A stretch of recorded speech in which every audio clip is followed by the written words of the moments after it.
Hey, salut tout le monde, vous allez bien? Oui, bienvenue si vous êtes sur place, je suis content de vous accueillir. Bienvenue si vous êtes en ligne aussi, je suis content de vous accueillir. Même vous, si vous êtes chez vous, je sais que ça fait longtemps que peut-être espérer pouvoir venir sur place, pouvoir peut-être participer. Bref, on est content quand même de pouvoir partager ce temps-là avec vous en direct. On a commencé une série il y a quelques dimanches qu'on a appelée Marque.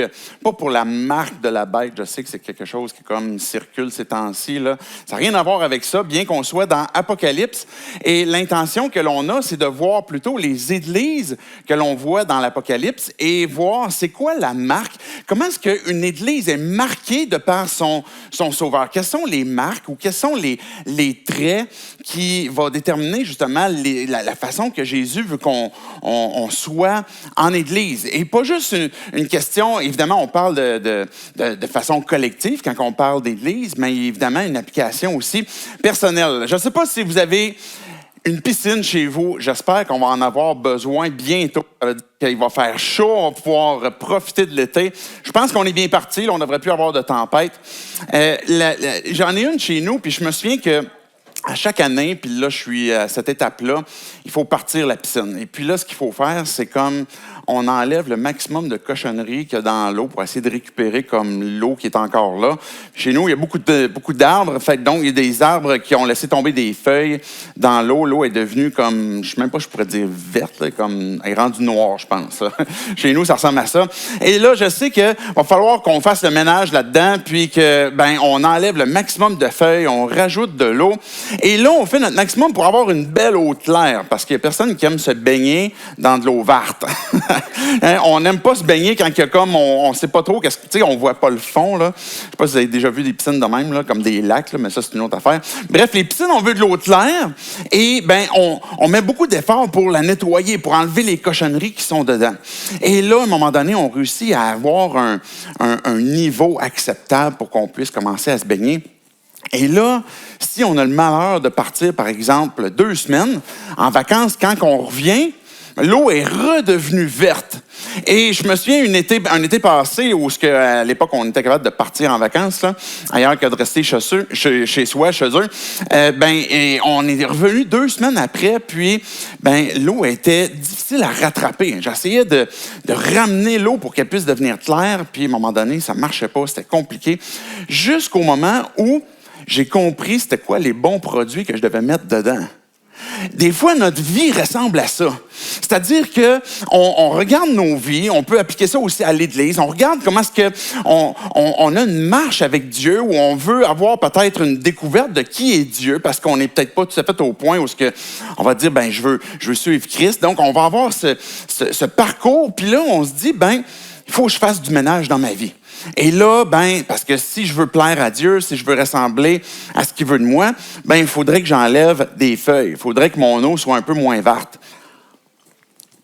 Et là, on se met à avoir beaucoup d'essais. On va essayer toutes sortes de trucs. Et puis, des fois, on va réussir dans nos propres vies à clairer des grosses affaires, puis comme à réussir à s'en départir. Mais la réalité, c'est que ça revient constamment. Ça revient à un point où l'eau redevient verte.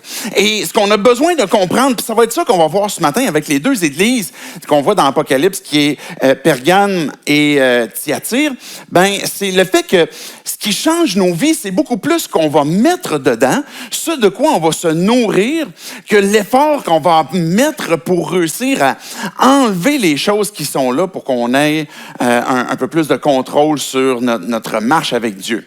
Donc, ces 2 églises-là, je vous ai mentionné, c'est Pergame et puis Thyatire.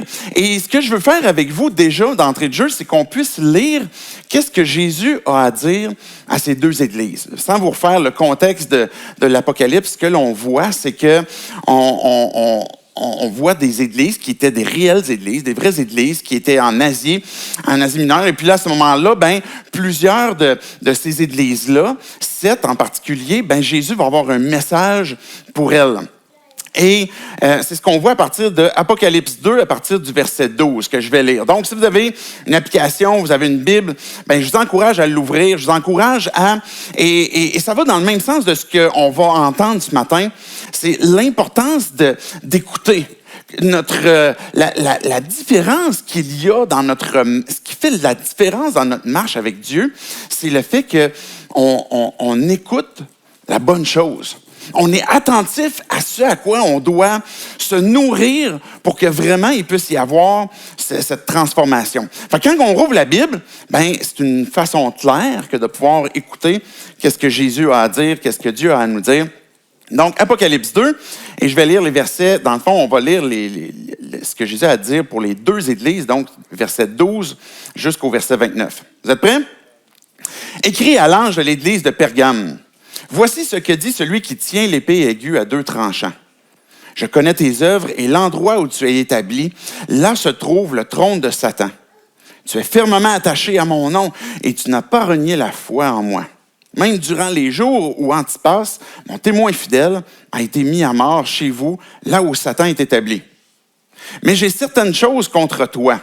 Tu as là des gens attachés à la doctrine de Balaam qui enseignait à Balak à tendre un piège aux Israélites pour qu'ils mangent des viandes sacrifiées aux idoles et se livrent à l'immoralité sexuelle. Ainsi, toi aussi, tu as des gens attachés de la même manière à la doctrine des Nicolaïtes. Repens-toi donc, sinon je viendrai bientôt à toi et je les combattrai avec l'épée de ma bouche. Que celui qui a des oreilles écoute ce que l'Esprit dit aux églises. Au vainqueur, je donnerai à manger de la manne cachée et je lui donnerai un caillou blanc. Sur ce caillou est écrit un nom nouveau que personne ne connaît, si ce n'est celui qui le reçoit. Voici la lettre à Pergame. On poursuit avec la lettre à Thyatire, verset 18. Écrit à l'ange de Thyatire, de l'église de Thyatire. Voici ce que dit le Fils de Dieu, celui qui a les yeux comme une flamme de feu et dont les pieds sont semblables à du bronze ardent. Je connais tes œuvres, ton amour, ta foi, ton service, ta persévérance. Je sais que tes dernières œuvres sont plus nombreuses que les premières. Mais ce que j'ai contre toi, c'est que tu laisses faire Jézabel, cette femme qui se prétend prophétesse. Elle enseigne et épare mes serviteurs pour qu'ils se livrent à l'immoralité sexuelle et mangent des viandes sacrifiées aux idoles.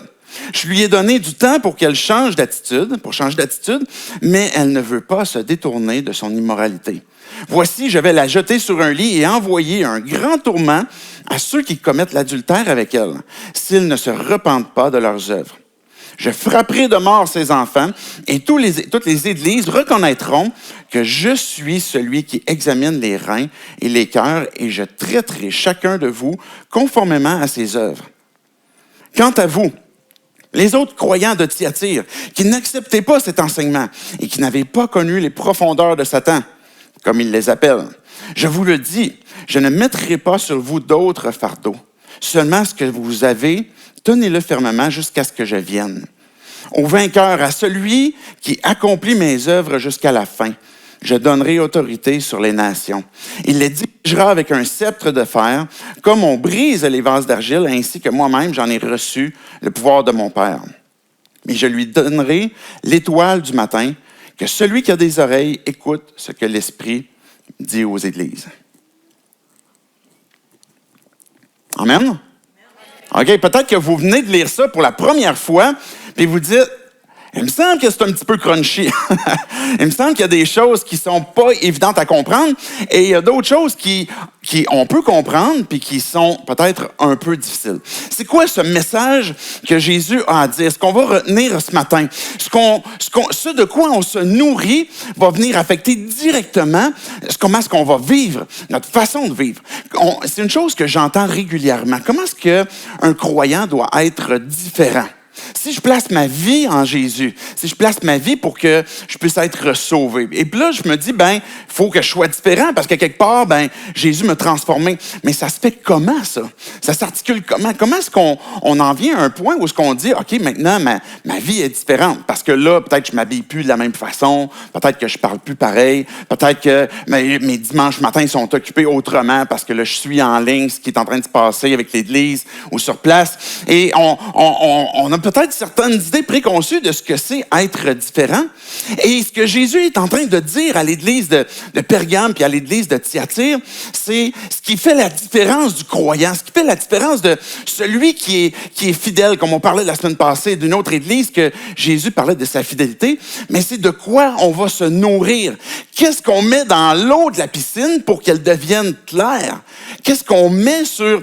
J'ai entendu un autre pasteur, je trouvais l'illustration intéressante. Lui, il employait l'illustration de la pelouse.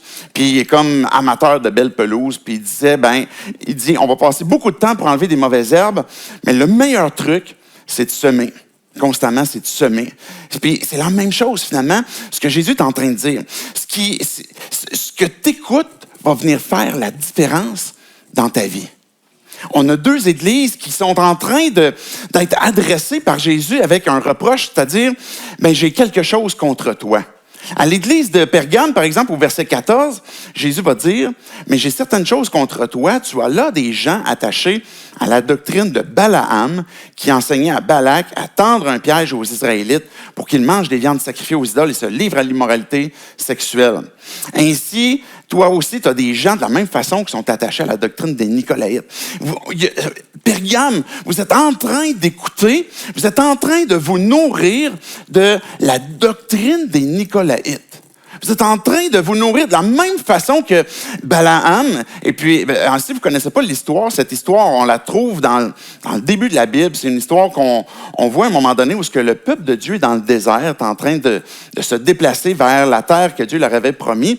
Et là, il y a un roi, Balak, qui est un roi de Moab, qui est un ennemi. Il va engager un gars, Balaam, pour qu'il puisse maudire le peuple d'Israël. Vous me suivez jusque-là? Parce que pour lui, quand il disait, si ce prophète-là maudit le peuple d'Israël, ils vont tomber en défaite. Et à chaque fois que Balaam se retrouve face au peuple, il le regarde au loin, il essaie de maudire et il n'est pas capable. Il va juste continuellement donner des bénédictions. Puis là, Balak, il dit hey, c'est pas pour ça que je t'ai payé. Je t'ai pas payé pour que tu les bénisses, je t'ai payé pour que tu les maudisses. Et là, il n'est pas capable de les maudire. Et là, ce que Jésus va rappeler ici, c'est que le piège que Balaam a fait, c'était plutôt de prendre au piège le peuple pour les amener à commettre le mal envers Dieu, à s'écarter du plan de Dieu qu'il avait prévu pour eux, pour qu'ils puissent finalement compromettre leur marche avec Dieu, compromettre la promesse que Dieu leur avait donnée. Puis la même chose à Thyatire, c'est intéressant parce que Jésus va employer un autre personnage dans la personne de Jézabel. Il va dire au verset 20 à l'église de Thyatire, « Ce que j'ai contre toi, c'est que tu laisses faire Jézabel. » Cette femme qui se prétend prophétesse. Elle enseigne et égare mes serviteurs pour qu'ils se livrent à l'immoralité sexuelle et mangent des viandes sacrifiées aux idoles. La même chose que la doctrine des Nicolaïtes. Jézabel, c'était une reine qui, avec le peuple de Dieu, ce qu'elle a voulu faire, c'est vraiment corrompre au maximum le peuple et éloigner le peuple pour qu'il puisse abandonner l'Éternel. Je ne sais pas si vous vous souvenez, vous avez peut-être déjà entendu l'histoire de Élie puis les 400 prophètes de Baal. Et puis là, à un moment donné, il y a le feu qui tombe du ciel, etc. Bon, c'est une autre histoire. Mais c'est dans la même période de Jézabel. Quand Jézabel, elle a entendu dire comme quoi que ces prophètes pour des idoles avaient été mis à mort, Jézabel, c'est elle qui a dit, « OK, Élie, je te cours après, je vais te tuer. » Et puis là, Élie s'est sauvé, il a eu peur. Mais Jézabel est un peu comme si elle était personnifiée dans l'église de Thyatire. Est-ce que c'était une femme? Le problème n'était pas le fait que les femmes enseignent. C'est pas ça le problème. Il y a des femmes qui peuvent enseigner, des femmes qui peuvent prêcher, qui vont le faire beaucoup mieux que moi. Et le problème, c'est plutôt que cette femme-là, cet esprit de prophétesse, comme est-ce qu'elle se définit, a comme intention d'amener le peuple, d'amener l'Église à juste... Est-ce que vraiment Dieu il va s'en soucier des choix que tu fais dans ta vie? Regarde comment ça se passe autour de toi, puis c'est correct que tu suives ce que le monde fait. Et oui, c'est correct que tu aimes Jésus, mais en même temps, quelque part, il faut bien que tu prennes ton gaz égal, puis que tu sois capable de faire ta vie, puis être normal avec le monde. Et là, l'église de Thyatire, comme l'église de Pergame, se mettent à écouter, à se nourrir de choses qui viennent compromettre. Le compromis, ce n'est pas toujours une mauvaise chose. Si vous êtes marié, par exemple, vous avez besoin de faire des compromis. C'est correct. Si vous êtes en couple, vous allez avoir besoin de faire des compromis. Vous êtes au travail, des collègues de travail, il va y avoir des compromis. Vous ne pouvez pas toujours être comme, non, c'est comme moi je le pense. Et puis là, vous n'aurez plus d'amis, ça ne va pas être long, là, si vous pensez juste comme ça. Ou ça va être dur sur votre couple. Dans notre marche avec Dieu, il ne peut pas y avoir dans ce domaine-là de compromis. Un compromis spirituel où ce que Dieu il m'a donné, ce que lui il s'est livré, il s'est donné à 100%. Il m'a donné, le Père m'a donné son Fils, le Fils a donné sa vie, l'Esprit habite en moi. Et c'est la même chose pour chacun d'entre nous qui avons placé notre foi en Dieu. Et ce don que Dieu a fait est complet. Mais ce qu'il veut aussi de notre part, c'est notre cœur complet, notre cœur entier et qu'on marche avec lui. Est-ce que ça veut dire qu'on n'aura jamais d'écart? Est-ce que ça veut dire qu'on n'aura jamais de faute, qu'on va jamais me manquer? Bien évidemment, la réponse, c'est non. On va continuer de lutter avec le péché, avec les choses que Dieu nous demande. Mais en même temps, est-ce qu'on est en train de se nourrir de ce qui nous emmène à sacrifier une part de ce que Dieu veut que je comprenne, de ce que Dieu a comme plan pour ma propre vie? Et dans les deux cas, ça conduisait à de l'immoralité sexuelle. Dieu a un plan pour nos vies par rapport à la sexualité. Dieu a un plan pour ta vie par rapport à tes finances, par rapport à ta façon de traiter les autres, par rapport à ta façon d'aimer. Dieu a un plan pour ta vie sur ta façon d'être honnête aussi au travail ou dans tes impôts. Je ne sais pas si vous avez fait votre rapport d'impôt, ça s'en vient en passant. Moi, j'attends toujours le 30 avril. Bref, ça, c'est une autre affaire. Dieu a un plan pour ta vie sur les aspects de ta vie et il veut que tu le suives. Il veut que, oui, il va y avoir un combat de la foi. Mais à partir du moment où on laisse ce combat-là, puis qu'on se met à, OK, je vais y aller selon ce que moi je désire. Et il commence à y avoir une guerre entre l'amour que j'ai pour Dieu et l'amour pour le monde. Et quand je dis pour le monde, c'est pas que le monde, les personnes sont mauvaises en soi, mais tout ce qui est dans le monde qui est contraire à la volonté de Dieu, le désir de la chair, par exemple, l'orgueil de la vie que Jean va nous mentionner dans ses épîtres, il va commencer à avoir ce combat entre, je veux plaire au monde. Puis si je reviens à ce que Jézabel faisait, c'était pour conduire à de l'idolâtrie. C'est pour conduire à, ultimement, c'est pourquoi est-ce qu'on fait ça? Pourquoi est-ce qu'on compromet ce qu'on veut écouter de Dieu, puis qu'on le compromet pour quelque chose peut-être qui est près de nous, que le monde nous suggère, puis qu'on est prêt à laisser ce que Dieu nous demande pour faire ce que le monde nous offre. Pourquoi? À cause de nos propres idoles. À cause de nos propres désirs qu'on va rechercher. Je veux m'assurer que je compte pour quelqu'un. Je veux m'assurer que ma vie est en sécurité. Fait que je ne veux pas me mettre le monde à dos. Je veux m'assurer de pouvoir avoir un certain pouvoir, un certain contrôle sur ce qui est autour de moi. Et ces choses-là peuvent devenir pour nous des idoles qu'on est prêt à sacrifier pour ces idoles-là et à compromettre certains aspects de notre marche avec Dieu. Puis c'est drôle parce que quand on regarde l'église de Pergame et Thyatire, tout n'est pas négatif.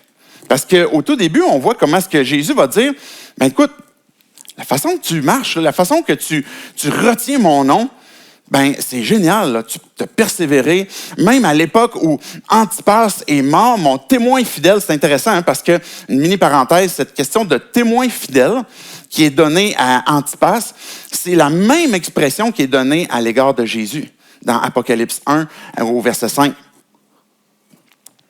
Antipas, c'était pas juste un témoin en parole, mais en action. Il écoutait. Et ces deux églises-là avaient des choses positives. Mais ce sur quoi Jésus est en train de leur reprocher, c'est quoi tu écoutes. C'est de quoi est-ce que tu te nourris.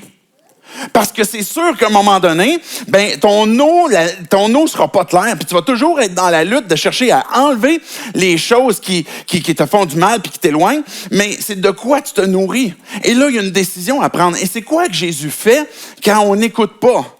Il va dire au verset 16, par exemple, à l'église de Pergame, « Repens-toi donc, sinon je viendrai bientôt à toi et je les combattrai avec l'épée de ma bouche. » À Thyatire, il va dire, verset 21, « Je lui ai donné, on parle de Jézabel, le temps pour changer d'attitude, pour se repentir. Mais elle ne veut pas se détourner de son immoralité. Voici, je vais jeter sur un lit, je vais la jeter sur un lit et envoyer un grand tourment à ceux qui commettent l'adultère avec elle, s'ils ne se repentent pas de leurs œuvres. Je frapperai de mort ses enfants et toutes les églises reconnaîtront que je suis celui qui examine les reins et les cœurs et je traiterai chacun de vous conformément à ses œuvres. » Qu'est-ce que Jésus fait quand on n'écoute pas? D'une façon illustrée, Jésus est en train de parler ce que Jézabel commettait, c'était de l'adultère. Et c'est pour ça, tantôt, je vous ai parlé d'idolâtrie. Parce qu'il y a un langage figuré dans l'Apocalypse où on n'est pas en train de, littéralement, de voir qu'une femme, Jézabel, qui se prostitue, mais plutôt que l'Église ou des gens de l'Église, parce que c'est pas tout le monde, parce que Jésus va dire, mais il y a des gens parmi vous qui n'ont pas choisi de suivre cette direction-là que Jézabel donne. Fait que ce que Jésus va dire, c'est que les œuvres que ça génère, ce que ça crée dans nos vies, quand on se met à écouter les recommandations de Jézabel, les recommandations de ce qui vient plaire à notre cœur, parce qu'on cherche ce qui nous plaît, on veut entendre les choses qui peut-être nous apporteraient cette sécurité-là qu'on parlait tantôt, les différentes idoles qu'on pourrait avoir, mais ce que ça va générer comme fruit, c'est les enfants, c'est ce qui est illustré ici par les enfants de cette prostitution avec Jézabel. Et ce que Jésus veut faire, c'est un ménage. C'est un ménage de ce que ça vient créer dans nos vies, que non seulement on est en train de compromettre notre marche avec Dieu spirituel, mais ça nous détruit aussi. Et ces œuvres-là, ce que ça vient générer, ce que l'on croit, ce de quoi on va se nourrir, ben à partir du moment qu'on tend l'oreille pour écouter ce que Dieu nous dit, ou ce que d'autres prophétesses, par exemple, nous diraient, ben on finit que par le croire et on finit que par le vivre. Et quand on le vit, ben ça génère ses fruits et qui nous détruisent. Et c'est pour ça que Jésus dit, je vais venir pour détruire ces œuvres-là. Et puis pour révéler finalement ce qu'il y a dans le fond. Regardez le verset 12. Si vous avez votre Bible ou votre application, Jésus il va dire au verset 12, en commençant, il va dire, « Voici celui qui tient l'épée aiguë à deux tranchants. » La parole de Dieu, la Bible, est illustrée souvent comme étant une épée. Quand on parle de la langue, par exemple, dans l'Apocalypse, on va avoir cette expression-là, on va avoir l'épée ici, ben c'est continuellement associé à la parole. Jésus est lui-même la parole. Ce que Jésus vient faire, ce que Jésus veut faire, et c'est lui-même qui nous l'a dit, par exemple, dans Jean 15, ce qu'il veut faire quand on est avec lui, qu'on est attaché, ou ce que lui, il est le tronc, puis nous, on est des branches, il veut qu'on porte du fruit. Et à partir du moment qu'il y a des œuvres mortes, qu'il y a des choses qui meurent dans nos vies, parce qu'on a décidé de se nourrir ailleurs, ben il vient pour émonder. Il vient pour relever, pour enlever ce qui, dans nos vies, nous fait du tort, puis nous éloigne de lui. Et puis, il vient apporter, justement, avec sa parole, ben la distinction entre le bien et le mal. À un moment donné, on pourrait arriver à un point où on ne sait plus c'est quoi la distinction. Si on se met à écouter, par exemple, ce qui est donné par rapport à Jézabel ou Balaam, ou ce que notre monde nous offre, ben ça nous emmène à peut-être même plus faire la distinction entre qu'est-ce qui est bien et qu'est-ce qui est mal. Dans Hébreux 4, ça va nous être dit que la parole est comme une épée à deux tranchants, qui vient même jusqu'à pénétrer pour séparer jointure et moelle, esprit et âme. Notre propre cœur, des fois, a de la difficulté à distinguer. Quand on se nourrit de la parole de Christ, quand on s'attache à Jésus, et là, je sais peut-être que si vous êtes en train de poursuivre votre découverte de Dieu, vous dites comme, ça veut dire quoi ça, s'attacher à Jésus? Ça veut dire quoi ça, de le poursuivre, de l'écouter? Ben, on va voir ça dans quelques instants avec la conclusion. Mais quand on place on tend l'oreille à ce que Dieu a à nous dire, ben, on commence à avoir ce double effet que la parole vient faire. Elle vient départager entre ce qui est bon et ce qui est mauvais. Et là, on a un choix à faire. Est-ce que je veux écouter ou je ne veux pas écouter? Je ne sais pas comment ça fonctionne chez vous. Je ne sais pas comment est-ce que vos parents vous ont éduqué. Chez nous, par exemple, avec mes parents, quand mes parents me donnaient une consigne, par exemple, puis là, ils me demandaient, est-ce que tu m'écoutes? Bien là, je savais qu'à partir du moment où j'ai dit, oui, je t'écoute, puis qu'ils me donnent une consigne, après ça, j'ai comme plus le choix de la faire. Vous me suivez? Tu sais, quand on écoute qu'est-ce qu'on reçoit comme consigne, ça implique le fait que, on va vivre ce qu'on vient d'écouter. Et c'est la même chose avec notre oreille qu'on tend à la parole de Christ. Quand on l'entend, quand on comprend, Dieu, il s'attend à ce qu'on avance par la foi. Et ça implique que, oui, il y a des sacrifices, puis oui, il y a des choix qu'on a à faire. Mais la raison pour laquelle on le fait, c'est à cause que Jésus nous a donné sa vie. À cause que lui nous a donné justement cette parole qui nous emmène la vérité pour qu'on puisse être libéré, qu'on puisse être affranchi. Et dans les cas, par exemple, où on a vu avec Jézabel ou avec même l'église de Pergame, à 2 reprises, on voit que Jésus dit « J'ai donné du temps pour te repentir. J'ai donné du temps à Jézabel pour qu'elle puisse se repentir. » Puis le temps a passé, puis elle ne veut pas. C'est le cœur de Dieu. Qu'est-ce qu'il fait quand on a compromis, quand on est dans ce moment où Dieu, j'ai de la difficulté à départager, puis il y a des choses que j'ai choisies dans ma vie, dans sa compassion, dans son aide, ce que Dieu y fait, c'est appeler à la repentance. Et on ramène souvent ce concept de repentance parce que c'est extrêmement important pour découvrir la vie en Jésus-Christ. C'est un changement de pensée. C'est un changement de ce que je crois. Avant même que ça change mes actions, quand je me repens, c'est que je suis en train d'écouter qu'est-ce que Dieu me dit. Et là, je me dis, ce que tu dis, Dieu, c'est vrai. C'est ça que je veux dans ma vie. Et là, je veux me détourner. Et je veux revenir vers toi. Et c'est quand et littéralement, le mot repentance, c'est ça. C'est un changement de pensée. Et puis qu'on dit, mais Dieu, maintenant, j'écoute qu'est-ce que tu me dis. Parce que ce que j'écoute va avoir un impact direct sur ce que je crois. La foi vient de ce qu'on entend. Et ce qu'on entend vient de la parole de Christ. Si on entend toutes sortes de choses, évidemment, on va entendre toutes sortes de trucs qui vont nous être enseignés, qui vont nous être donnés d'offres pour compromettre notre marche avec Dieu. Mais quand on se met à y croire, on se met à l'écouter, on se met à y croire. Quand on veut avoir une foi qui se renouvelle, qui va se fortifier, mais j'ai besoin d'écouter la parole de Christ pour être capable d'assumer ce combat qui est devant moi. Puis de dire, mais je veux te suivre, Jésus. Et c'est pour ça que ce qu'on entend vient de la parole de Christ, ça fait en sorte qu'à un moment donné, j'y crois. Et là, j'ai envie de suivre ça. Qu'est-ce qui fait qu'un gars comme Antipas, lui, est mort à cette époque-là?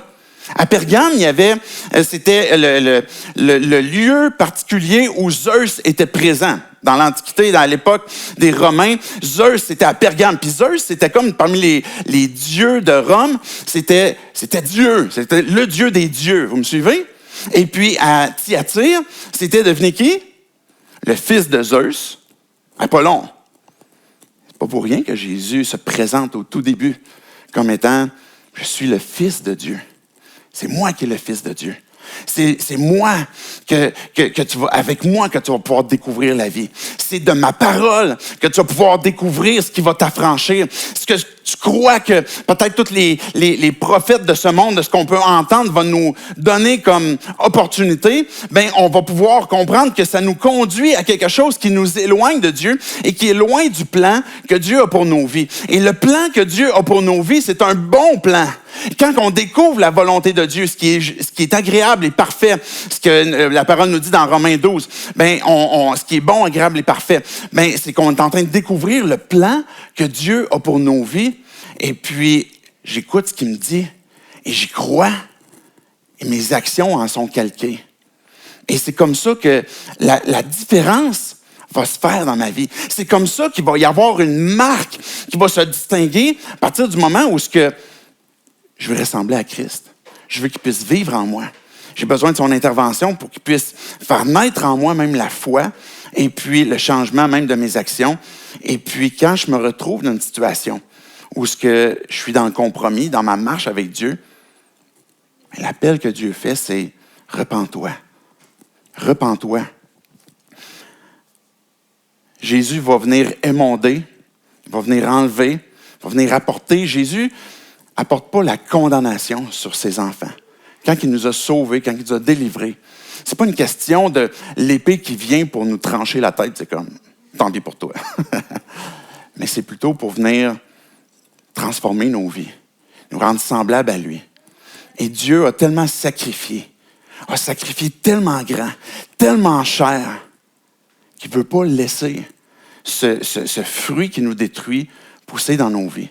Et c'est pour ça qu'il vient, il dit, je vais venir avec l'épée, qui apporte la parole, qui va venir changer justement cette compréhension où il y a eu la confusion entre le bien et le mal, qui va venir renverser le mal ou le fruit, qu'est-ce que c'est en train de créer dans ma vie. Et je conclue avec quelques versets, verset 17.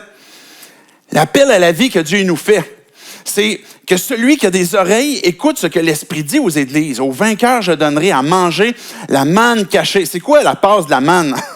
C'est quoi la passe du « je vais donner un caillou blanc, puis sur ce caillou blanc, il est écrit un nom nouveau que personne ne connaît, si ce n'est celui qui le reçoit. » Bien, cette manne cachée, je vous ai parlé tantôt de Balaam qui était dans le désert et puis que le peuple était dans le désert.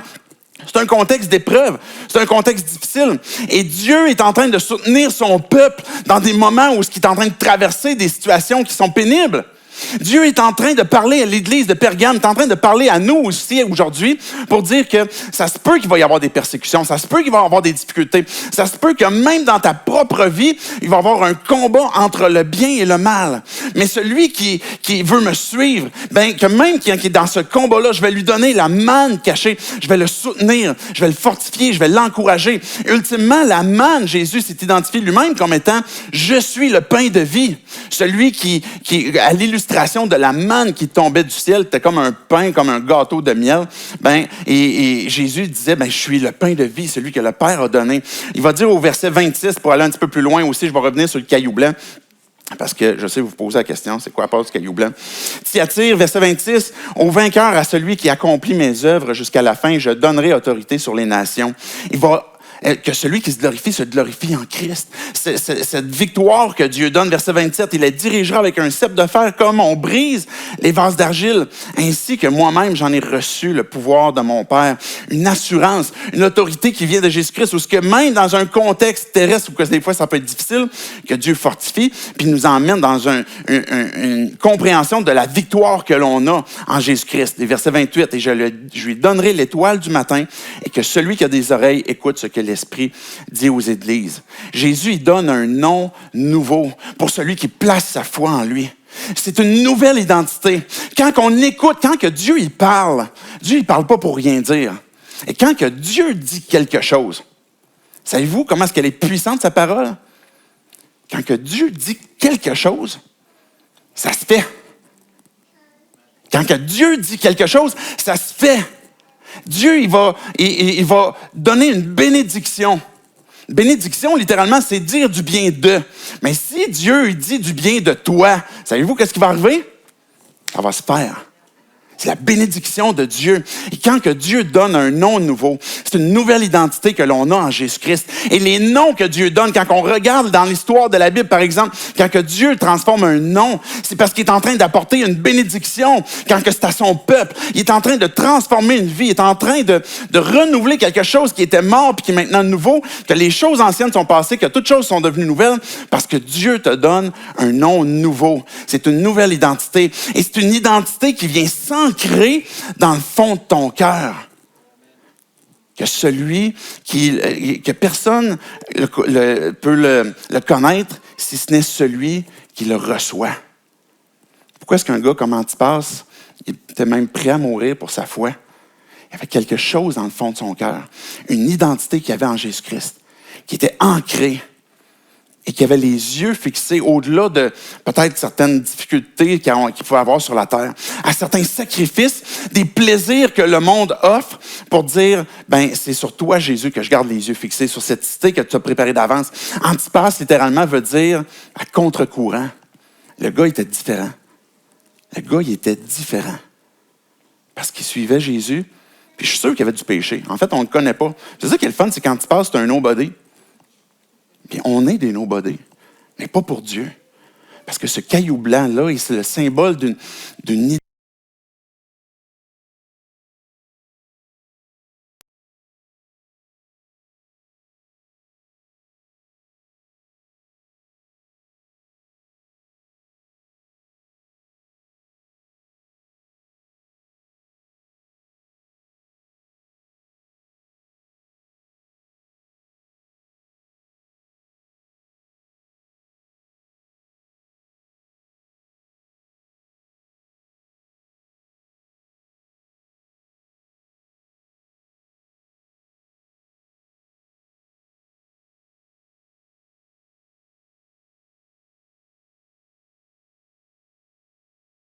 Puis, dans une attitude comme quoi que j'ai la victoire en toi, Jésus.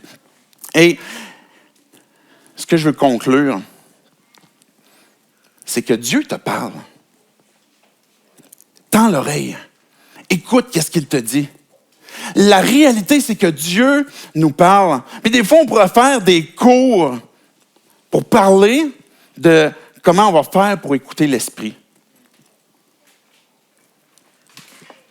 Savez-vous, c'est quoi le truc? Que celui qui a des oreilles. C'est à plusieurs reprises qu'on a lu ça. À toutes les fois quand on va parler aux églises, que celui qui a des oreilles écoute ce que l'Esprit dit. Dieu te parle. Dieu est avec toi. Il t'accompagne. Il va parler à ta conscience. Il va parler à notre Église. Que celui qui a des oreilles écoute. C'est de ça que je vais me nourrir. On voit dans le début des textes, à chaque fois que Jésus parle aux églises, voici celui qui parle, et c'est Jésus. Et il va conclure en disant que celui qui a des oreilles écoute ce que l'Esprit dit. Jésus, il te parle. L'Esprit de Christ, il te parle. Il est avec toi.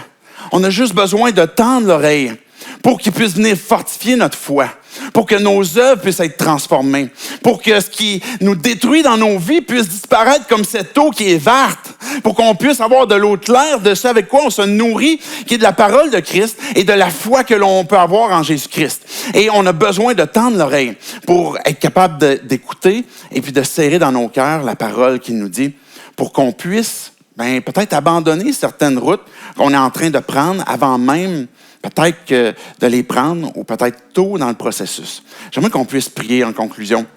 On puisse se placer devant Dieu et que chacun d'entre nous, peu importe là où on est dans notre marche avec lui, qu'on puisse lui dire comme quoi que on veut ouvrir nos oreilles, on veut ouvrir nos cœurs. Jésus, on veut te dire comme quoi que on a entendu ce texte que tu avais à dire à ces deux églises et puis Dieu, on croit que c'est un texte qui nous parle à nous encore aujourd'hui. Et Dieu, tu nous interpelles à écouter qu'est-ce que tu as à nous dire. À écouter, Dieu, quand tu nous appelles à la repentance.